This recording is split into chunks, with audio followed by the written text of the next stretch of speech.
আসসালামু আলাইকুম। আপনারা দেখেই বুঝে গিয়েছেন যে আমি আজকে কী রান্না করব। আজকে আমি গরুর ভুঁড়ি রান্না করব। আর এই গরুর ভুঁড়ি বা বট যেটাই বলেন না কেন, এটা হয়তো অনেকের পছন্দ না। তো প্রথমে আমি এগুলোকে ভালোভাবে পরিষ্কার করে একদম সিদ্ধ করে নিয়েছি। তারপর এখানে আমি কড়াইতে পর্যাপ্ত পরিমাণ তেল দিয়ে, পর্যাপ্ত পরিমাণ পেঁয়াজ, তারপর আস্ত গরম মশলা সব কিছু দিয়ে, আদা রসুন দিয়ে, দেখতেই পাচ্ছেন যে খুব ভালোভাবে ভেজে নিচ্ছি।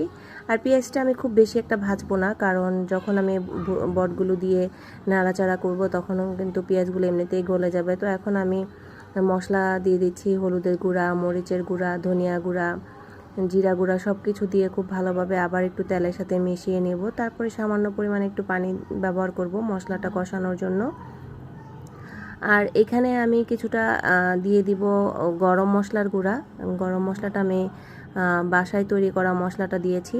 তো দেখতে পাচ্ছেন তেলের সাথে কিন্তু মশলা আমি খুব সুন্দরভাবে নেড়েচেড়ে মিশিয়ে নিচ্ছি। আর এখানে মশলাটা কষিয়ে নিচ্ছি পানি দিয়ে মশলাটা খুব সুন্দরভাবে কষিয়ে নেওয়া হয়ে গিয়েছে। এখন এই পর্যায়ে আমি ভুঁড়িগুলো দিয়ে দিচ্ছি। তো ভুঁড়িগুলো দিয়ে কিন্তু আমি খুব সুন্দর করে আবারও একটু মশলার সাথে নেড়েচেড়ে কষিয়ে নিব। আর ঢাকনা দিয়ে ঢেকে অবশ্যই সব কিছু রান্না করতে হবে। তো এখানে আমি খুব ভালোভাবে নেড়েচেড়ে নিয়ে একদম একটু কষিয়ে নিয়ে তারপরে আবার আমি একটু ঢাকনা দিয়ে ঢেকে দিব। ঢাকনা দিয়ে ঢেকে এই পর্যায়ে কিন্তু কয়েকবার আপনি একটু নেড়েচেড়ে দিতে হবে ঢাকনা খুলে খুলে। তো এখন আমি কিছুটা পানি দিয়ে দিব একটু সিদ্ধ হওয়ার জন্য। আর আজকে আমি গরুর বট বা ভুঁড়িটা একটু ভিন্নভাবে রান্না করব। এটা আমি রান্না করব একটু আলু দিয়ে, যেটা আপনারা দেখতে পারবেন। আলুটা অনেকে দেয় অনেকে দেয় না, তো আমি ফার্স্ট টাইম ব্যবহার করব। তো এই পর্যায়ে আমি আলুগুলো একদম ছোট ছোট করে টুকরো করে কেটে নিয়েছিলাম। তো এখন আমি পানি দিয়ে কিন্তু বেশ খানিকক্ষণ কষিয়ে নিয়েছিলাম। আর এখন ছোট ছোট করে টুকরো করে রেখেছিলাম আলুগুলো, সেই আলুগুলো দিয়ে আবার একটু কষিয়ে নেব ঢাকনা দিয়ে ঢেকে। আর এই তরকারি ভুঁড়ি বা বটের যে রান্নাটা, এটা আপনি যতবার গরম করবেন বা রান্না করার সময় পানি ব্যবহার করবেন, এতে করে ভুঁড়িটা খুব সুন্দর নরম হয়।